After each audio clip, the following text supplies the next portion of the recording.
Perte du côté des États-Unis. En Iran, il n'est pas très clair pour l'instant de quoi il s'agit exactement, ou plutôt les États-Unis.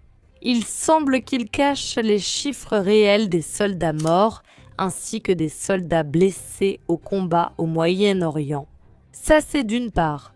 D'autre part, nous parlerons aussi un peu plus tard, bien sûr, des pertes absolument énormes du complexe militaro-industriel américain qui est de plus en plus affecté, à cause d'une guerre qui a commencé sans aucun intérêt américain, en dehors de l'intérêt israélien, qui peut-être, aurait un lien avec une certaine influence que le gouvernement de Netanyahou a directement sur Donald Trump.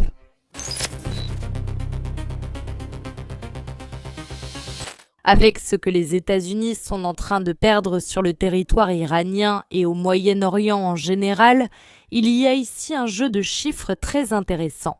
Les journalistes américains, je ne sais pas, moi oui, avec l'aide du Parti démocrate, ou simplement avec leur propre désir de parvenir à la vérité. Mais il semble qu'ils aient surpris le Pentagone lui-même en train de manipuler les statistiques. Ils affirment que les pertes réelles des forces américaines au Moyen-Orient sont systématiquement sous-estimées et que les chiffres s'éloignent de plus en plus de la réalité. Ainsi, par exemple, le jour de l'annonce du cessez-le-feu, le jeu avec l'Iran. Le nombre de morts et de blessés était de 385 militaires américains malgré la pause dans les combats. Pour lundi, ce nombre était passé à 428, c'est-à-dire qu'ils avaient compté quelques soldats tombés ou blessés, quelque chose a posteriori. Mardi, de façon absolument miraculeuse, 15 personnes ont disparu des statistiques et leur nombre total a été réduit à 413 puis à 411 mercredi. C'est-à-dire que les blessés guérissaient à une vitesse absolument stupéfiante. Même si l'on ne tient pas compte de ces changements étranges et apparemment peu explicables, les journalistes se demandent pourquoi. Plus de 200 marins qui ont subi des blessures et aussi de graves intoxications par la fumée lors d'un récent grand incendie à bord du porte-avions Gerald Ford. Il se pourrait en fait que cela soit presque plus grave, que cela ait été causé par les marins américains eux-mêmes, pour ne pas avoir à être déployés au Moyen-Orient. Encore une fois, ces 201 militaires ont donc été inclus dans les statistiques. De plus, les journalistes déplorent la dissimulation des pertes survenues lors d'incidents récents. Ainsi, dans le résumé, par exemple, les 15 militaires blessés lors d'une attaque iranienne contre la base aérienne du Prince Sultan en Arabie Saoudite ne figurent pas. Le Pentagone semble manipuler les données en n'en incluant pas certaines. Rendues publiques et en ignorant aussi totalement, de façon délibérée ou non, les pertes qui ne sont pas a priori liées au combat, mais qui existent sans aucun doute. Avoir un lien avec les actions américaines au Moyen-Orient et aller savoir comment les pertes sont interprétées dans le cadre des combats. L'administration Trump essaie de vendre aux Américains l'image d'une guerre de haute technologie et pratiquement sans effusion de sang en cachant soigneusement les chiffres sous le tapis. Ou bien c'est ce que disent les médias américains eux-mêmes, je le répète, des journalistes du pays. Les républicains comprennent que plonger le pays dans un conflit au Moyen-Orient ne plaira pas aux électeurs. Et si la société découvrait le véritable coût de cette petite campagne victorieuse de Donald Trump, les conséquences politiques pour la Maison-Blanche pourraient être terriblement graves. Elles pourraient être, en fait, d'une ampleur que l'on ne sait pas encore comment Donald Trump pourrait contrôler, ni même s'il pourrait ou non contrôler le Parti républicain. Même avec les élections pratiquement à portée de main, l'incursion en Iran est déjà, de toute évidence, une folie, une supercherie. Les services secrets d'Israël. Mais au-delà de ça, il semble que la plus grande supercherie soit ces chiffres des soi-disant pertes américaines qu'il faudrait multiplier. Mais nous ne savons pas encore exactement jusqu'où ils continueront à creuser. Et presque avec une certitude totale, nous continuerons à aller au cœur du problème et à découvrir combien de militaires ont été blessés, ainsi que les militaires eux-mêmes. D'une certaine manière, les militaires éliminés, les militaires décédés, pas dans ces combats. Cela d'une part, et d'autre part, nous devons également mentionner une autre perte absolument grave que subissent les États-Unis en Iran, et qui remet en question la manière dont le pays agira à l'avenir lorsqu'il devra faire face à d'autres conflits qui pourraient surgir partout dans le monde, que ce soit à Taïwan, une aggravation similaire du conflit ukrainien ou tout autre conflit, je le répète, à l'échelle mondiale. Et ils se sont épuisés beaucoup trop rapidement.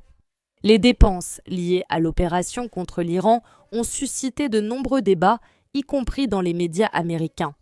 Je le répète, on ignore si c'est avec ou sans l'aide du Parti démocrate, mais il est certain qu'il en profiterait beaucoup. Une large diffusion serait très bénéfique pour eux. A-t-on vraiment calculé combien de missiles valant des milliards ont été utilisés pendant la guerre et combien sera dépensé pour la reconstruction ? L'une des dépenses concernera l'arsenal de missiles de croisière de longue portée et de haute précision ASSM, dont il est prévu d'acquérir près de 4300 unités auprès de Lockheed Martin au cours des 5 prochaines années. La situation avec ces missiles est certainement très complexe et il est prévu d'en produire 821 au cours du prochain exercice fiscal. Les achats annuels augmentent à environ 900 en 2028 et se stabiliseront à 860 par an par la suite. L'objectif est d'augmenter le stock total à 11 000 missiles d'ici 2031 dans le but de reconstituer les réserves épuisées lors des récentes opérations.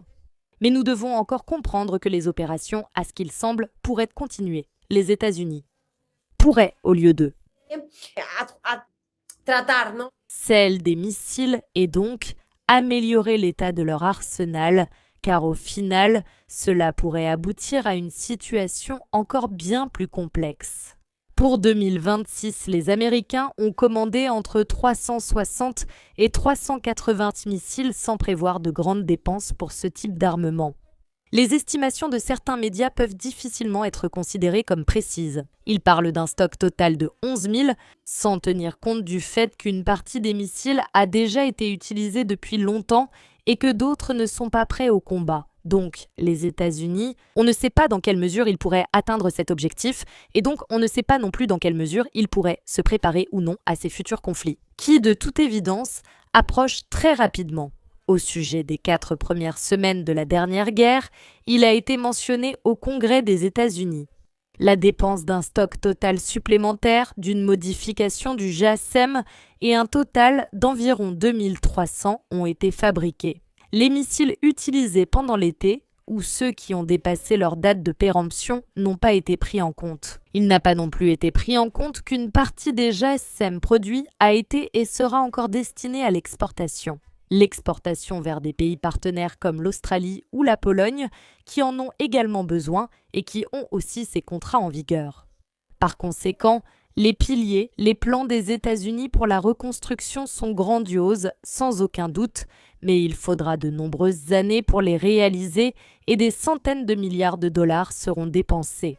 Ce type de calcul des médias accompagnera ce processus pendant très longtemps et à cela s'ajoute également la quantité de missiles de toutes sortes en général, dépensés par les États-Unis, et qui maintenant pose le problème que le pays pourrait ne pas être prêt à quoi que ce soit, qui pourrait lui tomber dessus à tout moment, pratiquement, et que par conséquent, les États-Unis se retrouvent maintenant grâce à l'aide supposée qui leur a été apportée par Israël.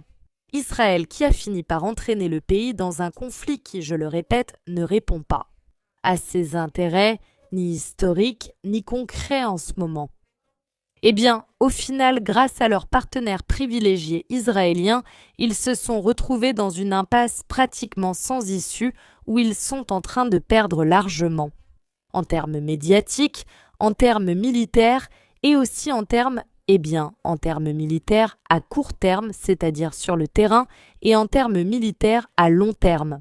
En parlant des futurs conflits dans lesquels ils pourraient tout simplement ne pas finir par répondre avec la franchise et la rapidité nécessaires. Tout d'abord, en raison du manque d'approvisionnement, dont les États-Unis semblent déjà commencer à souffrir.